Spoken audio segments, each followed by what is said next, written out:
अस्सलामुअलैकुम मेरे प्यारे दोस्तों। उम्मीद है आप सब लोग खैरियत से होंगे। अल्लाह बरकत दे आपके घरों में, आपकी ज़िंदगियों में। आज मैं आप सबसे शेयर करने वाली हूँ सुहांजना, जिसका दूसरा नाम मोरिंगा भी है। बाज़ लोग इसको मोरिंगा के नाम से जानते हैं।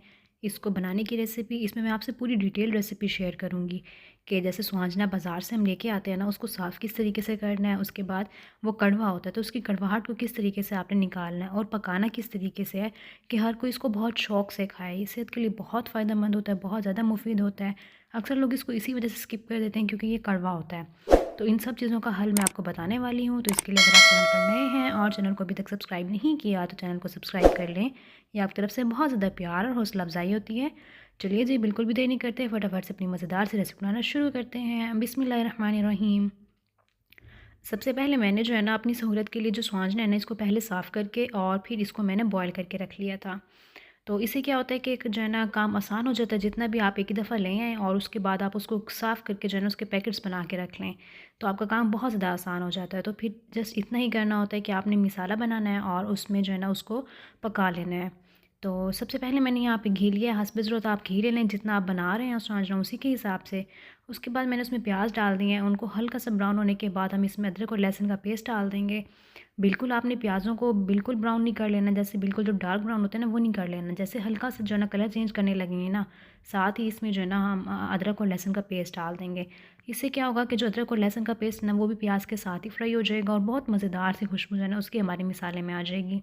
इसके बाद हरी मिर्च जो है ना, वो मैंने बड़ी बड़ी काटी है, तो ये खूबसूरत भी लगती है और जो है ना मज़े की भी लगती है खाने में। इसको हल्का सा जो है ना हम फ्राई कर लेंगे और बस हल्का सा इसको 2-3 आपने ऐसे फेरे देने हैं और उसके बाद हम इसमें टमाटर शामिल कर देंगे। तो ये बहुत ही मज़े का बनता है, सेहत के लिए बहुत फ़ायदेमंद होता है। मैं ख़ुद भी पहले नहीं खाती थी, लेकिन अब जो है ना, मैं भी शौक़ से खा लेती हूँ क्योंकि ये इतना मज़ेदार बनता है ना और सेहत के लिए बहुत ज़्यादा फ़ायदेमंद होता है। और जब इस तरीके से बनाया है ना मैंने, तो इसमें तो बिल्कुल भी कड़वाहट नहीं रही और बहुत ही मज़े का टेस्ट भी आया था इसका। तो इसके बाद इसमें टमाटर शामिल कर देंगे। मैंने तकरीबन छोटे साइज़ के थे तो 3 से 4 अदद मैंने शामिल किए थे। अगर बड़े साइज़ के हैं तो आप 2 अदद भी शामिल कर सकते हैं, नॉर्मल है तो 3 शामिल कर लें।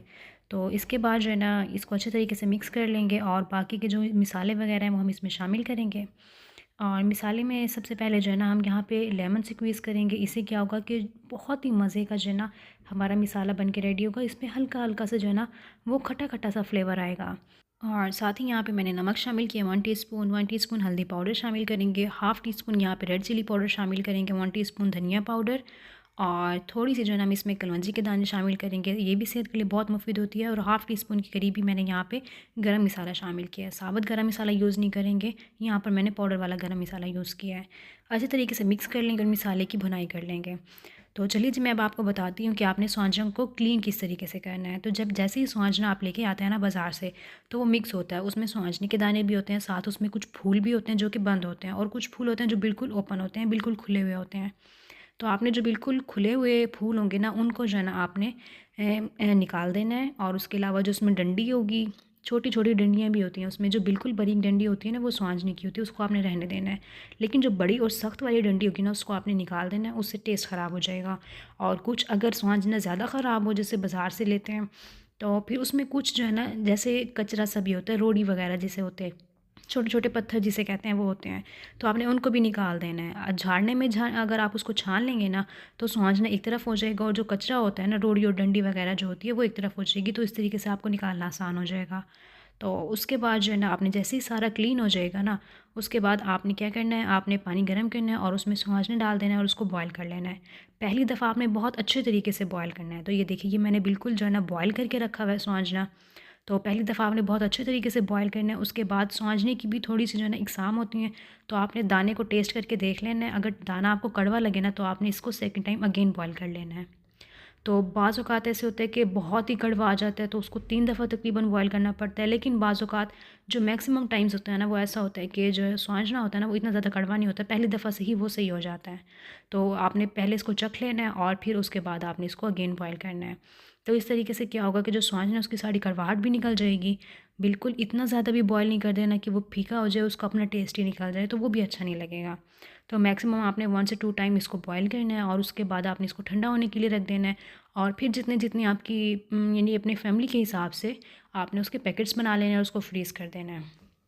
और इसकी सबसे बड़ी चीज़ यही होती है, बहुत अच्छी बात होती है कि इसका जो है ना टेस्ट ख़राब नहीं होता। अगर आपने इसको बॉयल करके फ्रीज़ कर दिया ना तो इसका टेस्ट सेम रहता है। उस तरह नहीं होता कि जैसे बॉयल करके रख दें तो सब्ज़ी का टेस्ट ख़राब हो जाता है, तो ऐसा कुछ नहीं होता। तो यहाँ पर मैं जो है ना स्वांजने को आलू और मटर के साथ बना रही हूँ। आलू जो है ना वो मैंने ऐसे कच्चे ही डाले हैं, लेकिन जो मटर है वो भी मैं बॉयल करके रख लेती हूँ। तो जैसे चीज़ें बॉयल हुई पड़ी हों तो इससे जो है ना काम आसान हो जाता है। तो अच्छे तरीके से इसको मैंने मिक्स कर दिया था, और जो थोड़ा-सा उसमें जो है ना जमा हुआ था ना स्वांजना, वो भी अब खुल गया है, ये देखिए अच्छे तरीके से। और इसको अब हम मिक्स कर लेंगे, यानी आपने इतनी भुनाई इसकी कर लेनी है कि जो भी इसका पानी वगैरह है ना वो खुश्क हो जाए अच्छे तरीके से और घी निकल आए। तो जैसे ही हो जाएगा उसके बाद हम इसमें 1 टीस्पून ज़ीरा पाउडर शामिल करेंगे, बहुत मज़े की खुशबू आती है इससे। और धनिया स्प्रिंकल करेंगे, ये भी बहुत अच्छा भी लगता है, बहुत मज़े की खुशबू भी आती है इससे और लुक बहुत खूबसूरत हो जाती है। अच्छे तरीके से मिक्स कर लेंगे और डिश आउट कर लेंगे, इसको गरम-गरम सर्व करेंगे। आलू मैंने चेक कर लिए थे क्योंकि आलू मैंने सिर्फ कच्चे शामिल किए थे, तो ये भी अच्छे तरीके से गल चुके हैं। जो पहले से मटर हमने शामिल किए थे वो तो वैसे ही यानी कि बॉयल हुए हुए थे, और स्वांजना भी हमारा बहुत अच्छे से रेडी हो गया। तो ये इतना मज़ेदार, इतना टेस्टी बन के रेडी हुआ था ना कि मैं ख़ुद भी नहीं खाती थी पहले। तो इसको बनाने के बाद मैंने खाया था, ये बिल्कुल भी कड़वा नहीं था, बहुत मज़े का बना था, सेहत के लिए बहुत मुफीद है। तो आप भी इसको रेसिपी को इसी तरीके से ज़रूर ट्राई कीजिएगा। तो चलिए जी, अल्हम्दुलिल्लाह हमारी आज की रेसिपी बन के रेडी हो चुकी है। अगर आज की रेसिपी आपको पसंद आई हो तो अपने घर में ज़रूर ट्राई कीजिएगा, फ्रेंड्स के साथ भी शेयर कीजिएगा। दुआओं में याद रखिएगा। अल्लाह हाफ़िज़।